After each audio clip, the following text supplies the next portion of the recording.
Tarde, turminha do sétimo ano, tudo bem com vocês? Bem, espero que esteja.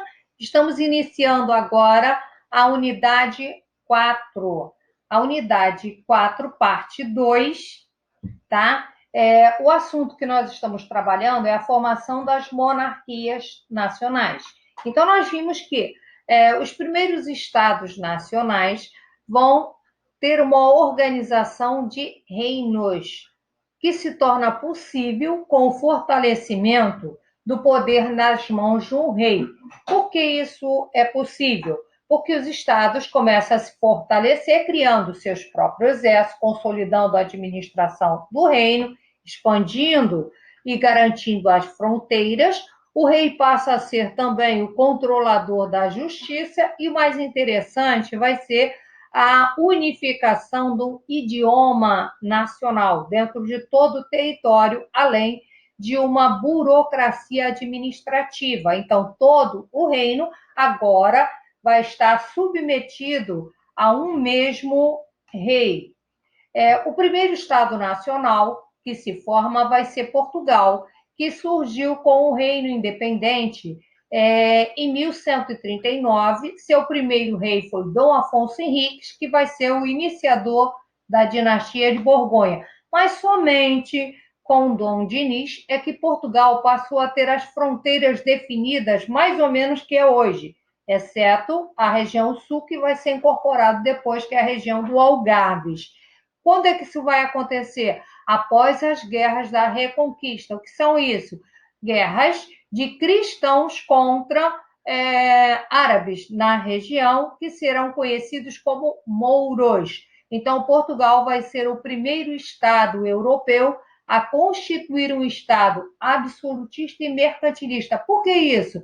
Porque em Portugal nós vamos ter uma burguesia forte que apoia o rei, e este rei apoia esta burguesia, e por isso começamos a estruturar o que futuramente serão as grandes navegações portuguesas. Daí vai rolar o descobrimento do Brasil, ou melhor, a posse do Brasil, tá?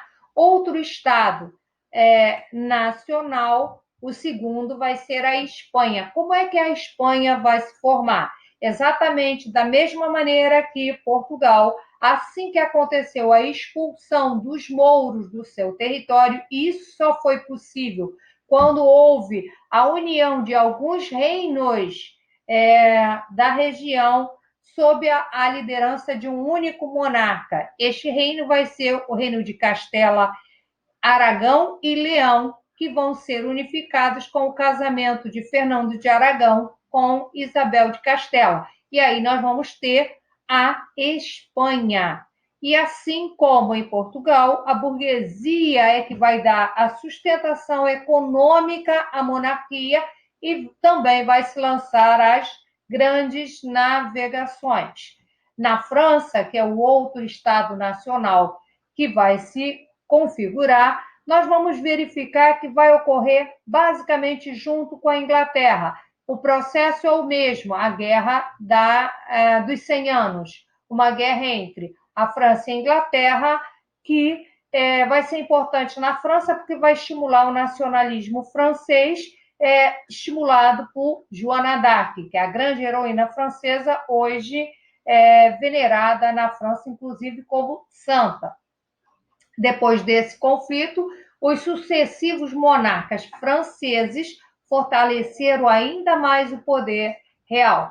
Na Inglaterra, o processo começa com a Guerra dos 100 Anos, mas será basicamente após a Guerra das Duas Rosas que a monarquia será consolidada, tá? A Guerra das Duas Rosas vai ser uma disputa entre os Lancaster e os York, que nós veremos posteriormente.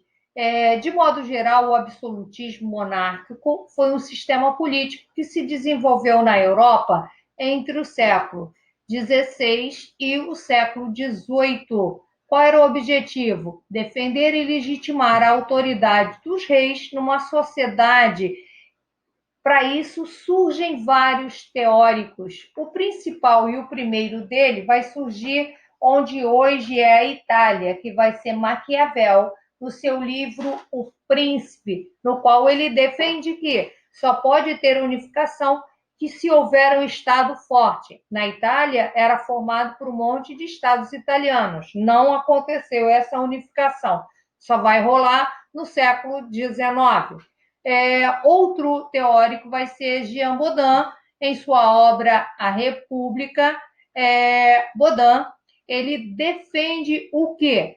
Que a divisão de poder é muito ruim para o Estado, para o país. Portanto, é necessário um monarca forte. Outro teórico vai ser Thomas Hobbes, no autor da obra Leviatã. Ele diz que somente com um monarca forte é que há harmonia e paz dentro do Estado. Viu que está todo mundo puxando o saco do rei, tá? Outro cara, e esse vai ser muito importante, que será Jacques Bossuet. Bossuet, ele vai um pouco mais além. Ele diz que realmente é preciso tudo isso para um Estado forte e que o rei é divino. Ele é um representante de Deus entre os homens. Portanto, ir contra o rei é o mesmo que ir contra Deus. Portanto, um crime e um sacrilégio. Na França, é que nós vamos ter o máximo do absolutismo monárquico, representado com Luís XIV, que também ficou conhecido como o Rei Sol, tá? Então, ele se autodenomina o próprio Estado. Então, o máximo do absolutismo. A sociedade europeia durante o absolutismo era uma sociedade estratificada. Então, nós vamos ter o rei, os nobres, o clero e o resto, que é o povão. A burguesia está no meio do povão, tá? Então, por isso, o rei fortalece e favorece os nobres e o clero. Isso quer dizer, eles não pagam imposto e os nobres que estão endividados acabam vivendo dentro do próprio Palácio Real às custas do povo. Já a burguesia, os trabalhadores urbanos e os camponeses, esses sim, têm que pagar todos os impostos, têm que bancar todo mundo, tá? Então, vejo que é uma injustiça social. As artes e as ciências do século XVII vão ser importantes, principalmente na França, porque na França vai ter um grande apoio da monarquia. A cultura francesa passou a ser símbolo do conhecimento e da moda. É daí que Paris é a cidade luz. Não é que tenha melhor iluminação, não. Luz de ideias, de conhecimento, tá? A ciência da época procurou desenvolver o raciocínio por meio da razão, que é o chamado método experimental. Então, você pensa, raciocina, experimenta e vê se dá certo. É a partir daí que você chega à ciência, tá? O Estado moderno, ele vai ser centralizador, tá? Nas mãos de um rei. Este rei, para conseguir essa centralização, ele precisa de ter exércitos unificados e profissionais, portanto, exércitos mercenários, tá?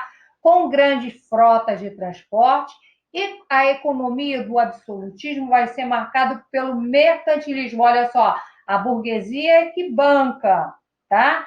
O rei administra, mas o dinheiro mesmo vem da burguesia. Não se esqueça que nobreza e clero não pagam nada. Isso vai dar uma confusão depois. Mais à frente isso vai ser complicado.